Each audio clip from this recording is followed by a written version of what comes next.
23 October Malaika অরোরার জন্মদিন। বলিউডে 3 দশকের যাত্রায় তিনি যেমন নাচে মাতিয়েছেন, তেমনি থেকেছেন আলোচনার কেন্দ্রেও।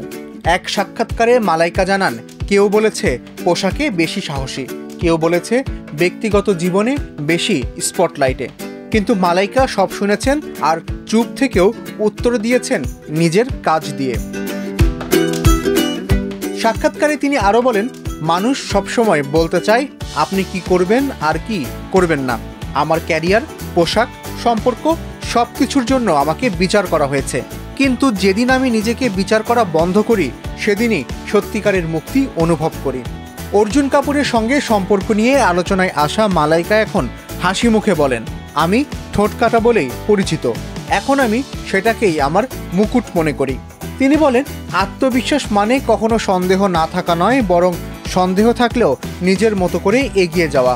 জীবনের অভিজ্ঞতা থেকে একটাই শিক্ষা নিয়েছেন মালাইকা, জীবন জুড়ে আমাকে লেবেল দেওয়া হয়েছে, সমালোচনা হয়েছে, কিন্তু আমি থামিনি, আমি নিজের জন্য বাঁচতে শিখেছি।